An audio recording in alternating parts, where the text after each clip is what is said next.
नीट paper फुटी प्रकरणामध्ये शिवराज मोटेगावकर यांचं नाव आलं आणि ही बातमी जी आहे ते बघता बघता देशभर पसरली. आता CBIच्या माध्यमातून पूर्ण तपास यंत्रणा काम करतायत. याचे धागेदोरे जे आहेत ते स्थानिक लातूरमध्ये देखील पसरल्याचं पाहायला मिळतंय. मात्र विद्यार्थ्यांना काय वाटतं, संघटनांना काय वाटतं हे जाणून घेण्याचा प्रयत्न करूयात. हा मोठा धक्का जो आहे तो लातूरकरांसाठी म्हणावा लागेल. नेमकं काय प्रतिक्रिया या घटनेनं?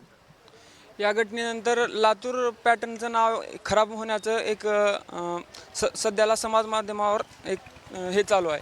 तर ते लातूर पॅटर्नचं नाव हे शिवराज मोटेगावकरांमुळं हे झालेलं नाही, तर राजश्री शाहू महाविद्यालय असेल, महात्मा बसवेश्वर महाविद्यालय असेल, दयानंद महाविद्यालय असेल, तर ह्या महाविद्यालयाचा निकाल जर बघितला तर या निकालाच्या ह्याच्यामधूनच लातूर पॅटर्नचं नाव एक झालेलं होतं.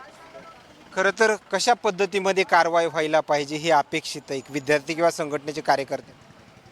यामध्ये जेव्हा नीट पेपर फुटी प्रकरण झालं त्यामध्ये सांगण्यात आलं की बाबा जेव्हा नीट पेपर फुटी प्रकरण झालं त्यामध्ये या शहरामध्ये सुद्धा इतक्या मोठ्या प्रमाणामध्ये चालू झालं की बाबा पेपर फुटी झालेली आहे, त्यामध्ये शिवराज मोटेगावकरांचं नाव आलेलं आहे, त्यामध्ये कुठं लातूरचं नाव खराब होतं आहे का, यासाठी काही लोकांनी सुद्धा समर्थन केलेलं आहे या गोष्टीचं. पण एक विद्यार्थी परिषद म्हणून आम्ही एक सांगू शकतो की बाबा ह्या लातूर पॅटर्नचं नाव काय एकट्या शिवराज मोटेगावकरमुळे नाही आहे, महत्त्वाचा मुद्दा. आणि या लातूरचं नाव म्हणजे इथून गेलेले काही विद्यार्थी असतील, जे काही नामवंत शिक्षक असतील, अथवा स्वर्गवासी गोपाळराव पाटील असतील. शिवराज मोटेगावकरांच्या जन्माच्या आधीपासून गोपाळराव पाटील होते. यामध्ये तुम्ही शाहू कॉलेजचा सुद्धा निकाल बघू शकता, अथवा या RCCचा सुद्धा निकाल बघू शकता. त्यामध्ये या शहरामध्ये विविध कॉलेजसुद्धा आहेत, त्या कॉलेजमुळे सुद्धा या लातूर पॅटर्नचं नाव झालेलं आहे. पण आज कुठंतरी काही दुसरे जे लोक आहेत ते लोकसुद्धा या गोष्टीचं समर्थन करत होते. त्यांनी पोस्टसुद्धा टाकल्या होत्या, त्या पोस्टसुद्धा डिलीट करण्यात आल्या. पण हे असं न करता त्यांना कुठंतरी कडक कारवाई व्हावी. आणि जे काही या क्लासेसच्या माध्यमातून म्हणजे आज तुम्ही बघताय की महाविद्यालयामध्ये खूप मोठ्या प्रमाणामध्ये वाढती अनुपस्थिती आहे. त्याचं कारण हे क्लासेस आहेत. म्हणजे की जेव्हा आपण बघतो की 11वी 12वीचे जे काही महाविद्यालय आहेत त्यामध्ये नॉमिनल ॲडमिशन घेतात. म्हणजे की आज आपण बघतो की 75% उपस्थिती असल्याशिवाय आपल्याला कॉलेजमध्ये फॉर्म भरता येऊ शकत नाही. पण जेव्हा आपण बघतो की त्या महाविद्यालयामध्ये नॉमिनल ॲडमिशन घेऊन विद्यार्थी इकडं क्लासेसला येतो, म्हणजे आज कुठंतरी आपण बघतो की त्या महाविद्यालयाच्या सुद्धा चांगल्या प्रकारे चौकशा व्हायला पाहिजेत. किंवा तुम्ही नॉमिनल ॲडमिशन देताय पण विद्यार्थ्यांना इकडे पाठवताय का, कुठंतरी तुम्ही त्या क्लासेससोबत कोल्याब आहेत का, हे सुद्धा आपण विचार केला पाहिजे. आणि आम्ही पाठीमागे आम्ही बघितलं की RCCचं सुद्धा इथे कॉलेज आहे. म्हणजे की ते क्लासेस पण घेतात, त्या कॉलेजची वेगळी फीस आहे आणि क्लासेसची वेगळी फीस आहे. म्हणजे आज कुठंतरी शेतकरी कुटुंबातून येणारा विद्यार्थी याच्या बळी पडतोय. आणि यावरती यापुढून असं होऊ नये यासाठी NTAने सुद्धा याच्यापुढून CBT थ्रू पेपर घेतला पाहिजे.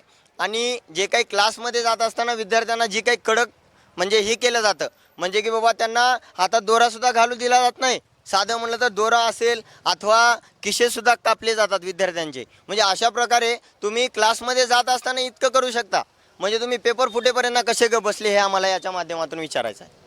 खरं तर तुला काय वाटतं या पूर्ण या प्रकरणामध्ये? खरं तर तू विद्यार्थिनी आहेस, विद्यार्थिनीमध्ये काय चर्चा आहे या प्रकरणात? चर्चा म्हणून आपण असं म्हणू शकतो की आता प्रत्येक विद्यार्थी मानसिकरित्या स्वतःला तयार करतोय की आपल्याला परत एक्झाम द्यायची आहे. ती एक्झाम देताना आपल्याला काय चूक होईल का याची सुद्धा त्यांच्या मनात भीती आहे.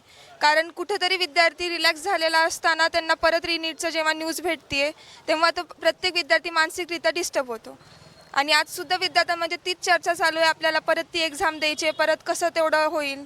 म्हणजे असं बाहेर जेव्हा विद्यार्थी क्लासमध्ये जातो एक्झाम देण्यासाठी तो डिस्टर्ब होऊन जातो. बाहेर जे काही चेकिंग वगैरे होते त्यामध्ये ती चेकिंगसुद्धा जेवढी कडक होते तेवढीच ते पेपर आपण काढताना ड्राफ्ट करताना सुद्धा तेवढंच स्ट्रिक्ट राहावं अशी एवढीच विनंती.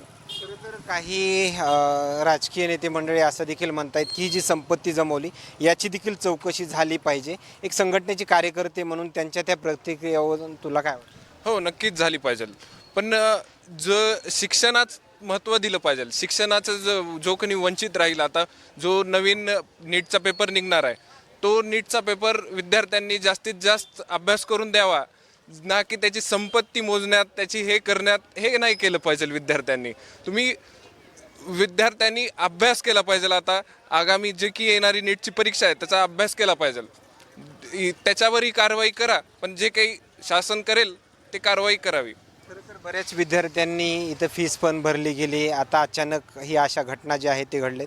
मात्र त्यावरून काय वाटतं, शेतकरी शेतमजुरांची मुलं या क्लासेसमध्ये होते, काही भाजीपाला विक्रेत्यांची मुलं या क्लासेसमध्ये होते, त्यावरून काय वाटतं बरं, काय करायला पाहिजे प्रशासनाने? प्रशासनाने त्यांना तात्काळ जी की फीस आहे मोठेगावकरांनी घेतलेली ते परत करायचं कसं ते मार्ग सुचवला पाहिजे प्रथमतः. आणि जो कोणी संबंधित जवळपासचे शिक्षक असतील किंवा क्लासेस असतील त्यांनी त्यांना मोफत शिक्षण शिकवावं. कारण प्रत्येक शेतकऱ्याचा मुलगा हा पैसेवाला नसतो, प्रत्येक मजुराचा मुलगा पैसेवाला नसतो. त्यामुळे त्यांना पण मदत करावी, जशी इतर संकटात मदत करता त्याचप्रमाणे यावेळेसही मदत केली पाहिजे. तर दुसरीकडं पाहिलं गेलं तर सरकार ज्या पद्धतीनं कुठलंही स्टेटमेंट मंत्र्यांचं वगैरे येत नाही, मुख्यमंत्र्यांचं स्टेटमेंट येत नाही, देशातली सर्वात मोठी परीक्षा आहे, मात्र सरकारबद्दल काय वाटतं? सरकारबद्दल टिप्पणी करण्याचा काही असा अधिकार नाही, पण तरीही सरकारने योग्य तो निर्णय घ्यायला पाहिजे. जे दोषी आहेत, आरोपी आहेत, त्यांच्यावर बरोबर कार्यवाही केली पाहिजे. मग ते लातूरचं असो किंवा टॉप लेवलचं असो, त्याच्यावर कार्यवाही झाली पाहिजे. खरं तर हा प्रकार जो आहे तो अगोदरपासूनच चालत असावा असा संशय जे आहे ते काही लातूरकरांमध्ये आहे. मात्र त्यावरून काय वाटतं? गेल्या 3 वर्षापासून सुद्धा नीटचा पेपर फुटताय हे सगळ्यांच्या समोर आलेलं आहे. म्हणजे की आत्तापर्यंत जे काही NTA केलेलं आहे, म्हणजे की आज तुम्हाला माहिती आहे की NTA जो पेपर फुटी प्रकरण झालेला आहे, म्हणजे त्यामध्ये विविध प्रकारचे हे लोक ॲड झालेले. म्हणजे यांनी कुठंतरी तो पेपर फोडून आपल्या क्लासेसचं नाव मोठं करण्याचा प्रयत्न केलेला आहे का, या माध्यमातून हे वाटते. खरं तर धन्यवाद. या ठिकाणी विद्यार्थ्यांचे येत असलेल्या प्रतिक्रिया, मात्र एक लातूरमध्ये एक वेगळं वातावरण जे आहे ते आपल्याला झाल्याचं देखील पाहायला मिळतंय. मात्र सर्वसामान्य विद्यार्थ्यानंतर सर्वसामान्य लातूरकर नेमकं काय बोलतील याकडं मात्र सर्वांचंच लक्ष लागलं गेलं. कॅमेरामॅन सोबत सूरज मीडिया, लातूर.